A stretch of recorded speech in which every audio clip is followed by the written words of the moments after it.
still open in what many are calling one of the most important midterm elections in U.S. history. Thanks for joining us at 5. I'm Ashley Katz. Hello, good evening, everybody. I'm Bob Clausen.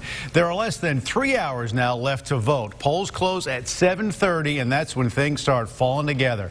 Hopefully for some candidates, not falling apart completely. But before we dive into our Election Day coverage, we want to let you know what we have set up for you tonight. A look at some of the biggest statewide races on the ballot, including the race for governor and the District 2 race for U.S. Congress. A review of the 3 biggest issues that people are voting on today, including raising minimum wage. We've got crews covering candidates and issues. We're going to check in with them throughout the evening. And we begin, though, with the governor's race. Political newcomer and Democrat Jared Henderson taking on the incumbent governor, Asa Hutchinson. And that's where we find KRK4's Tyler Thomason and Stephanie Sharp tonight. They have all angles of this one covered. Tyler, you're going to be with the governor's camp this evening. Let's head out to Embassy Suites, see what he's got in store for this evening. Is he only running one camera? Bob, that's right. Good evening. Yeah, we're here live inside the Embassy Suites in West Little Rock. The band's instruments are in place. The balloons are full of helium. A lot of preparations here inside this main conference room on the first floor of the hotel. I did speak with a spokesperson with Governor Asa Hutchinson's camp, and he told me that basically gave me a whole schedule for Asa's evening tonight. Basically, it started about an hour ago. He said Asa wanted a new tie for tonight, so he's out buying a new tie. Then he's going to have a private dinner with his family. Then he's going to go meet with volunteers and people that have worked with him on this campaign, followed by watching the polls closely as they close around 7:30 tonight. And then after all of that, he's expected to arrive here at his watch party around 7 o'clock, maybe a little bit before 7. People with his camp sound confident in this campaign. Remember, he was originally elected back in 2014, and he said earlier this morning on our morning show, he said that to get elected again would be the highest compliment he could get from people in the state of Arkansas. And as you mentioned, he is facing off against Jared Henderson, the Democratic challenger for the office of governor. My colleague Stephanie Sharp is standing by at Jared Henderson's watch party this evening, so we're going to send it over to her. Steph? Well, Tyler, we're here at 42 Bar and Table in downtown Little Rock, where Jared Henderson will be having his watch party. Here, we're told that this will start at about an hour from now at 6 o'clock. And as you can see behind me, it's pretty empty now, but soon we expect several people to fill in to 42 Bar and Table, where we're at right now. Like you said, Tyler, Jared Henderson is the Democratic candidate for governor, taking on Asa Hutchinson. One of the big platforms that he's running on is education. He has repeatedly said on the campaign trail that he wants to make Arkansas the best state in the country to be a public school teacher. He's also the former executive director for Arkansas's chapter of Teach for America.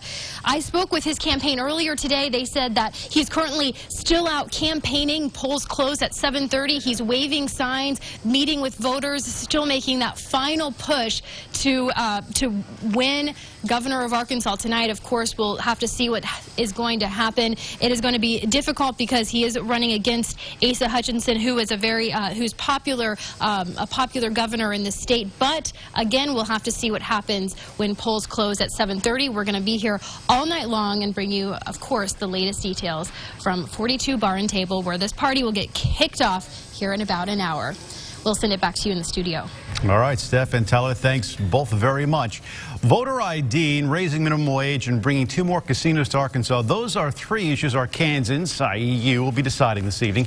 KRK4's Susan L. Corey joining us now in the studio with more on issue 4. Susan? Well, Bob, this issue deals with expanding casinos in the state beyond electronic gaming, and so far it's been a pretty divisive issue, especially in the communities where the new casinos could be.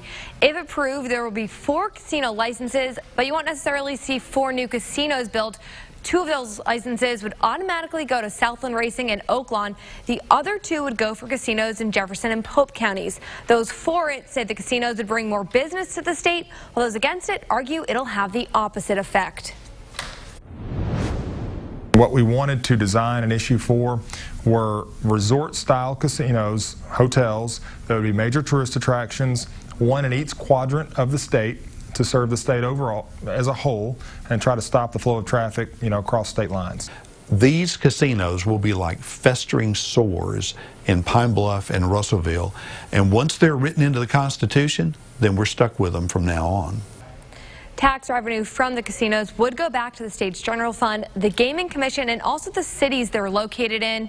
One of the concerns I've heard from both sides is where this issue is on the ballot. It's on the last page. They're just hoping voters won't skip over it. Back to you. All right, Susan, thanks very much. One of the key races much of Central Arkansas will be watching this evening, the battle for District 2. These two right here, incumbent Representative French Hill facing Democratic candidate KARK Tucker. And we have team coverage of this congressional race. Our Hillary Hunt is live at Tucker's watch party. We begin, though, with Rebecca Jeffrey, who's spending the night with Representative Hill. Rebecca.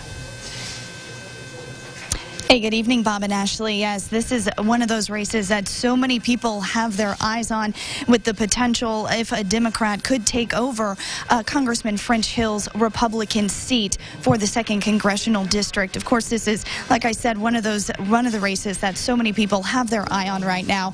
Now, Congressman French Hill, having held this seat since 2014, he is running on the fact that he has been doing this for the last several years and been looking at the economic growth that he's been able to bring to our state, job growth, and also in other interviews that he's done with us, he really is wanting to look at changing up the immigration system, healthcare system, and taking care of our veterans here. And so that's something that he has said that he wants to try to continue to reach to other Arkansans and hopes for in his reelection tonight. Of course, we'll be waiting for those polls to close at 7:30 and to see how also early voting will affect his campaign and his reelection. And let's send it over to Hillary Hunt with a look at his opponent, KARK Tucker. Thanks, Rebecca. Like she said, a lot of people watching this race, everyone wondering if KARK Tucker can turn a historically red seat into a blue seat and let the Democrats take over. Now, current State House member KARK Tucker actually represents District 35, which encompasses a lot of the area that he would be over if he were to get elected to the District 2 seat and head to Washington. Now, Tucker's hit the campaign trail pretty hard, promising to advocate for what voters want, touting his work in the Arkansas legislature, where he's pushed for criminal justice reform, Medicaid expansion, and of course increased funding for pre-K education. Yesterday, Tucker stopped by UCA promising students he would fight for college affordability. Now, right now, Tucker is popping by some last-minute polling locations, but his watch party here at the Lafayette Building downtown is about to be in full swing. That starts at 7, but as you guys can see, lots of things are underway. They got crews walking in and out, setting things up. They even got the signs out, the traditional signs out. But yeah, so right now he's at those polling locations. He's set to get here around 7:30 tonight. Party kicks off at 7, and I'll be live here all night, live in downtown Little Rock. I'm Hillary Hunt. Let's send it back to you guys. Ladies, thank you both. And now here comes the judge. Arkansans will also decide tonight who will serve on the Arkansas Supreme Court. Justice Courtney Goodson is facing challenger David Sterling for position 3. KARK 4's Price McKeon joining us now live in the studio to talk about both of them. She talked to both of them this afternoon. What do they have to say? How are they feeling? Okay, so in this race, we have incumbent Justice Courtney Goodson versus David Sterling, who refers to himself as, quote, the alternative for voters. Justice Goodson, she's up in Northwest Arkansas today, campaigning at polling places with her family. As for Sterling, he's in Little Rock, where we were able to catch up with him over in West Little Rock about an hour or so ago.